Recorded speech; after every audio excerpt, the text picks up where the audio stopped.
Kumusta kayo mga padreng at welcome back na naman sa ating channel. May dinala rito Rouser 135LS. Ang issue ng motor ni boss, pumupugak daw. Minsan pag nakabirit ka na at nagminor ka, papalya-palya. Ngayon ang ginawa ng pinagpagawa na shop, lininis lang yung carburetor. Tapos kaya daw minsan mabagal yung balik ng minor dahil nga daw nag-i-stack up dito. Ayan, pag ginaganyan. So napakabihira po na mag-stack up dito yan mga padreng. Ngayon, nung binalik niya, ang sinasabi, sira na daw yung carburetor at dapat palitan. Kaya naman sa bidyong ito, susolusyonan natin yung problema ni boss. Aayusin natin yung kanyang pamumugak. Step by step, ituturo ko sa inyo. So ang gagawin lang natin dyan, tatanggalin natin yung kanyang mga side cover, yung kanyang carburetor, yung spark plug, high tension wire, iisa-isayin natin yan. So tara, simulan natin.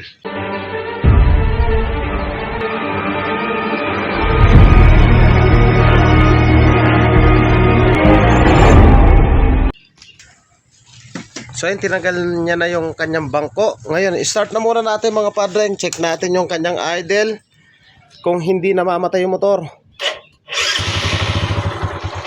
So ayan o. Pansinin nyo yung andar o. Paputol-putol. Ayan o. Mainit na to. Ginamit na papunta rito. Pero yung andar nya, isa pa. Ayan, namamatay. Painitin natin.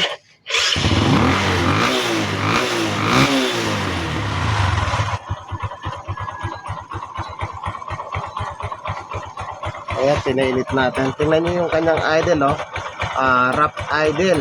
So, ayan, mamatay. So, ang gawin natin, tanggalin natin to, kabilaan yung kanyang high tension wire.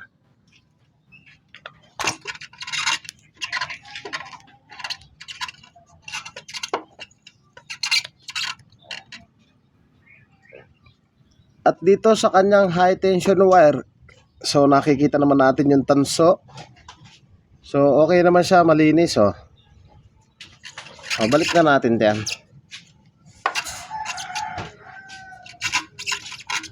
At isunod natin yung kanyang spark plug, tanggalin natin. Check din natin yung kondisyon ng kanyang spark plug, the same time yung kanyang sunog. Napaka-importante mga padreng na dapat may guide tayo or step-step yung ating tirada, hindi yung magpapalit agad tayo ng pyesa. Dahil ginagamit naman itong motor na to, ibig sabihin alam problema yung carburetor. O tanggalin natin dito. At dito sa kanyang spark plug, medyo ma-brown. Pero nakikita kong sunog dito.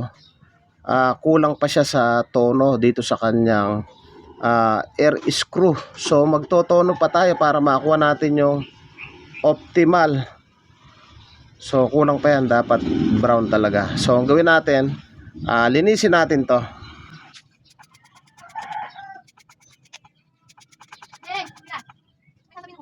Ayan, ito yung kanyang spark plug ay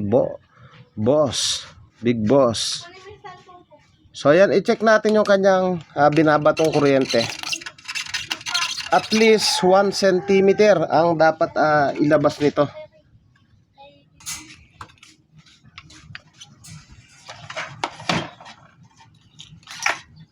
Check tayo. Uy, malakas. Ayan, nakakuryente tayo. Sa padi tayo. Malakas ang kuryente. Isa pa. Ano, kita ba mga padre?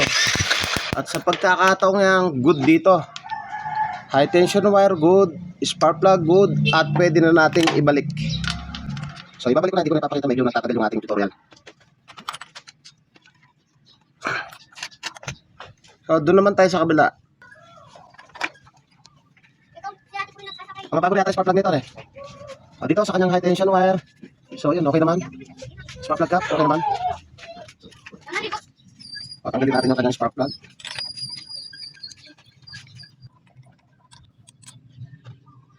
So dito mga idol, pansinin nyo yung kanyang dun sa kabila, hindi siya totally optimal.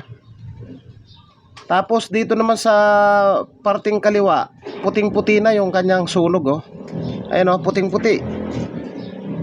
So pag ganyan na puting-puti mga idol, ibig sabihin ala talaga ito sa tono yung kanyang carburetor. So ayan, oh, puting-puti, oh, mga idol, oh. So dapat yan brown ng sunog niyan. Ayan, oh, namuti siya. So ibig sabihin may pagkukuhanan na tayo ng basis. So magtotono tayo dun sa kanyang carburetor. Pero bubuksan natin yung carburetor, checkin natin yung kanyang floater, yung supply ng gasolina. Dapat ma-check din natin yon para meron tayong basihan. Ayan, oh, tingnan nyo, puting-puti, oh, mga idol. Ibig sabihin mas lamang yung hangin dun sa gasolina. So ibig sabihin dun sa kabila na medyo ma-brown na mamuti-muti, pero dito sobra sa hangin. So ito yung kukuhanin natin mga idol na basihan. Itong nasa kaliwa, dapat to hindi ganyan na namumuti yung sunog, oh. Ayan, oh. Mabilis mag-init ta. Parang, oh, yun, oh, sabi ni Bossing, mabilis mag-init tapos parang pumapalya pag mainit. Tama ba? O yun daw. Sinasabi niya parang sumobra bumilis. Mag-init tapos pag kahit mainit pumapalya na, kahit mainit. O yun ang kaya dito tayo kukuha ng basehan mga padreng. Dito sa namumuti na to, ibig sabihin kulang sa tono yung kanyang air mixture. Pakita ko sa inyo yung kanyang air mixture. So dito, ayan, oh, dito. So mamaya babaklasin natin yan. So lilinisin ko na muna to at ibabalik ko na, hindi ko na ipapakita.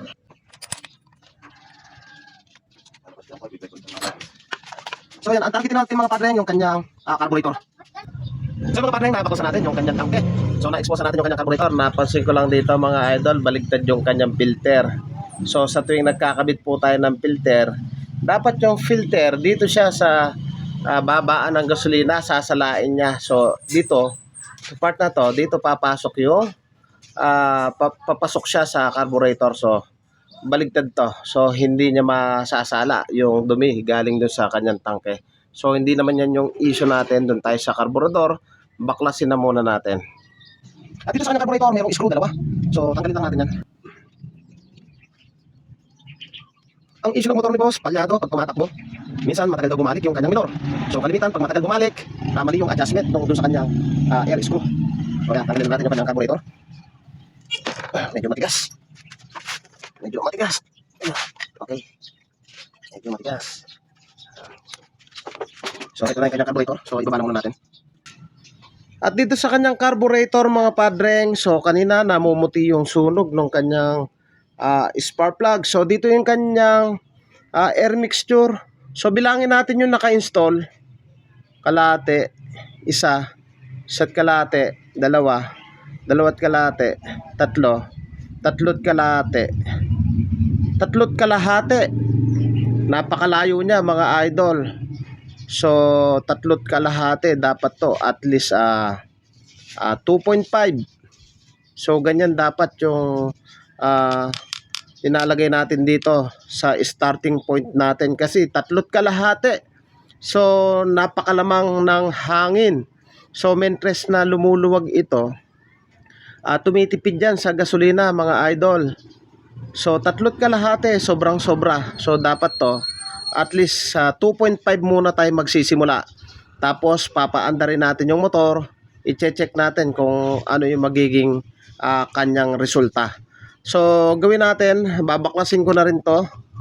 Tapos lilinisin na rin natin yan. Check natin minsan kasi may corrosion.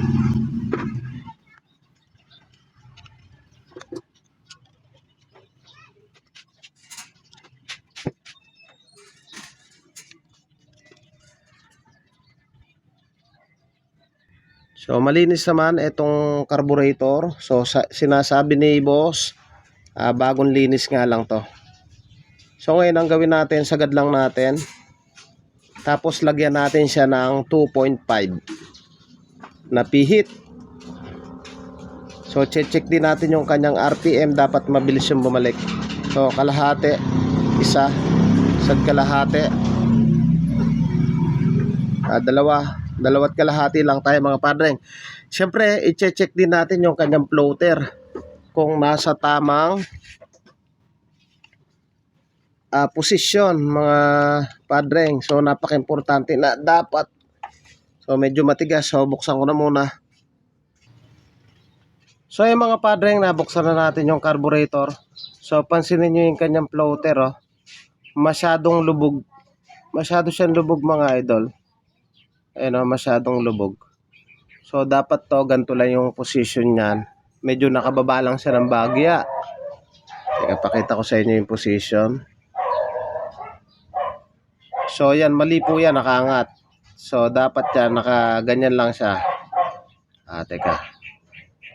Ayusin natin. Ayan. So masyado siyang lubog, oh. Tingnan, masyadong babang-baba. Sura ng camera. Ayan, ayan. Masyado siyang mababa. Dapat to, ayan, dapat ganyan. Masyado siya nakababa, dapat ganito lang. Ayan, dapat ganyan lang. So masyado siyang nakalubog, ayan, oh. Masyadong naka-inclined. Angat lang tayo ng kapiraso lang.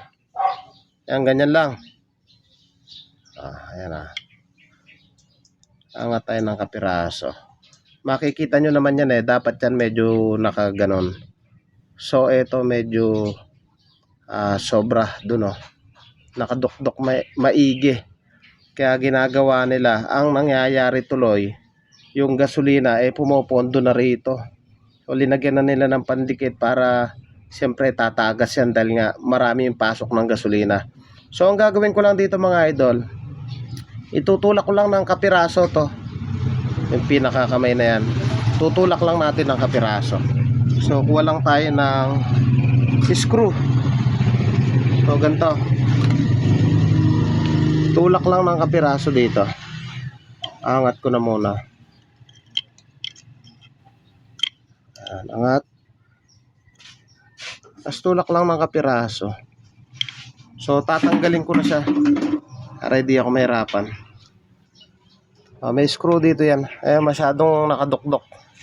Masyadong nakadukdok na gano'n, oh. Halos sumasayad na siya rito mga padreng, oh. Side na siya, oh. Ayan, oh. Masyado nang dikit na siya doon sa loob. So tanggalin ko lang to, pakita ko sa inyo paano mag-adjust. So ito, nabaklas ko na. Pansinin niyo to, yung pinaka kamay, oh. Parang tinulak na nila na pag ganon. Masyado na siyang nakaangat. Dapat ibaba lang natin ng kapiraso. So gamit lang kayo ng screw. Tulak nyo lang padiin, bagya lang. Ayun, ganun lang. Kapiraso lang. So ayan, oh. Halos lumebel na siya. Lumebel. So kanina nakaganon. Kaya yung pasok ng gasolina dun sa kanyang float valve marami. So ayan, halos lumebel na siya. Kapiraso lang yung try kong ibalik. Tingnan nyo mga padreng, kanina pag tinulak kong ganon, hindi ko na siya matulak. Ngayon natutulak ko siya, oh. Kanina sayad na yan dun sa loob, tsaka to sumasayad na dun agad. So ngayon, oh, meron na siyang konting play, oh. Tapos pansinin nyo mga idol, oh. Ayan, oh. Diba? Nakadukdok siya, kapiraso lang. Hindi yung lubog na lubog. Kanina nakaganyan, oh, mga idol, oh. Ayan, nakaganyan kanina. So ngayon, ayan, kapiraso na lang. So ibabalik na natin to. So hindi ko napapakita.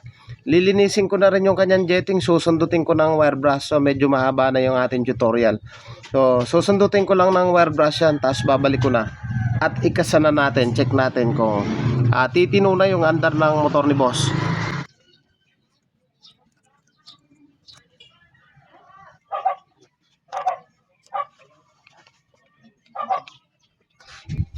Kabit na ang tangke, the moment of truth. Yeah. So yung mga padreng, nabalik na natin yung kanyang carburetor, yung kanyang tangke. Kanina hindi stable yung kanyang minor. Try natin. Ayan, mga idol, delete natin. So ang linagay dun sa kanyang air screw 3.5. So ang linagay ko 2.5 lang. So nag-stable na yung kanyang minor. At least 1,500. So yan, tataas pa naman yan. Ayan, stable yung kanyang RPM. Papatesting natin kay Idol kung ano yung resulta. Sige, balik mo na yung bangko.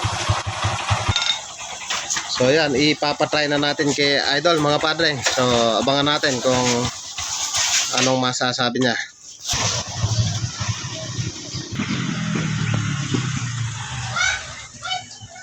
Ano? Umayos. Mabilis na bumalik. Doon yan. Yung palya. Pumapalya pa? Hindi na. Ganda ng minor, oh. So yung mga padre nga nawala daw ang issue nito.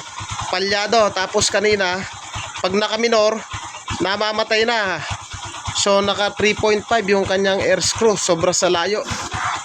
So nakalin yung timpla ng kanyang carburetor. So yan, naayos na natin. Mga padre, kung nagustuhan nyo yung ganitong tutorial at bago ka pa lang sa akin channel, huwag niyo pong kalimutan na paki-like, paki-subscribe at paki-hit na rin po yung notification bell para updated po kayo sa mga videos na kagaya nito. Thank you po sa inyo. God bless at mabuhay po kayo.